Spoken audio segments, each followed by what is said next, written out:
हुजूर ने इरशाद फरमाया जो अपने से नीचे है उसको देखो, तुम सौखे हो जाओगे, दुखी नहीं होगे। अपने ऊपर देखोगे तो दुखी हो जाओगे, मेरे पास ये भी नहीं है, मेरे पास ये भी नहीं है, मेरे पास ये भी नहीं है।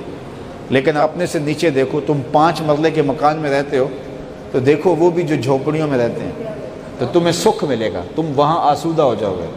लेकिन तुम 10 कनाल के बंगले में भी रहते हो, आगे देखोगे कि फ़लाँ एकड़ों में रहता है तो आपके लिए वो बंगला भी तंग तंग दिखाई देगा। तो ऊपर ना देखो, नीचे देखो, नीचे देखोगे तो सौखे रहोगे।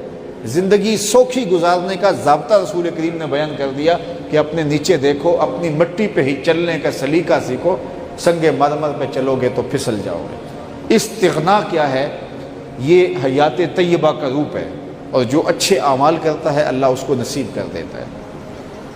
इमाम कुर्तुबी ने इसका एक और माना भी बयान किया है, फरमाया कि हयात तय्यबा से मुराद रिज़्क़ हलाल है। अगर हमने मालूम करना हो कि हमारी नमाज़ें कबूल हुई हैं, हमारा हज कबूल हुआ है, हमारे दीगर नेक अमाल कबूल हुए हैं, तो कैसे अंदाज़ा करें वो कबूल हुए हैं? देखें कि अल्लाह ने हमें जो रिज़्क़ दिया है वो हलाल है या हराम है। अगर उसने हमें हलाल रिज़्क़ दिया है तो समझ लो उसने हमारी नेकियां कबूल कर ली। हलाल रिज़्क़ ये एक ऐसी दौलत है कि जिसको नसीब हो गया उसको दारैन की बहारें मिल गई, और जिसको हलाल रिज़्क़ नहीं मिला उसको तमानियत का नूर नसीब ही नहीं हो सकता। और दूसरी बात ये ज़हन में रखें कि रिज़्क़ हलाल नहीं है तो बातिन कभी भी रोशन नहीं होता, और जो शख्स हलाल रिज़्क़ नहीं खाता, हराम खाता है, उसकी दुआ कभी भी मुस्तजाब नहीं होती, कभी भी कबूल नहीं होती, भले वो काबतुल्लाह क्यों ना चला जाए।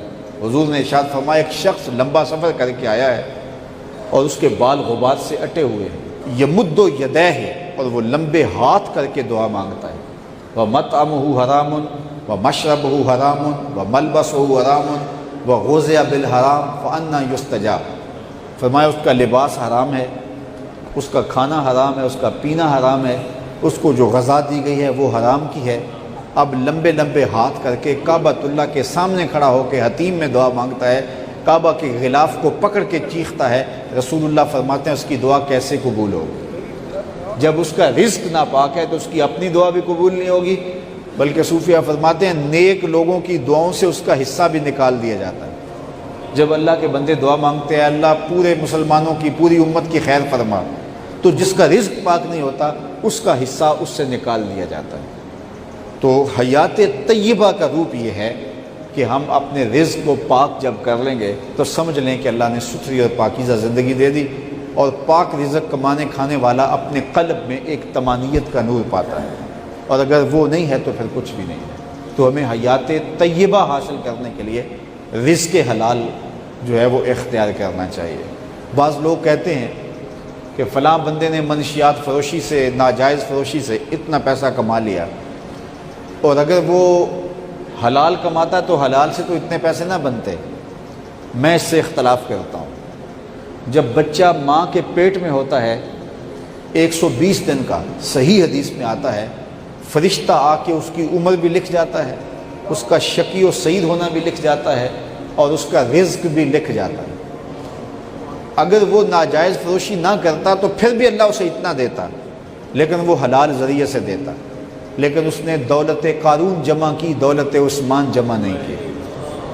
तो अगर इंसान हलाल ज़रिए से हासिल करे तो फिर भी उसको उतना ही मिलता है जो उसके किस्मत में लिखा है। अगर हराम ज़रिए से इख्तियार करे फिर भी उसको उतना ही मिलता है जितना उसकी किस्मत में लिखा है, लेकिन वो अपने ज़रिए को गलत कर लेता है। अब मुझे और आपको ये अज़म कर लेना चाहिए कि हम कभी भी ज़िंदगी के अंदर जो है वो हराम नहीं कमाएंगे, तो फिर अल्लाह ताला जल्ला शानुहु हमें तमानियत बातिन भी अता फरमाएगा, और जो हमारे मुक़द्दर का लिखा है वो हमें मिल के रहेगा। हमारे ऊपर सिर्फ कोशिश करना है। तो किस्मत का है जो मिल के रहता है। अब कोई हराम ज़रिया इख्तियार कर ले या हलाल ज़रिया इख्तियार कर ले, अब ये हमें उसने इख्तियार दिया है। तो अल्लाह ताला जल्ला शानुहु जिसको हयात तय्यबा अता करता है, सुथरी ज़िंदगी देता है, उसको रिज़्क़ हलाल अता करता है।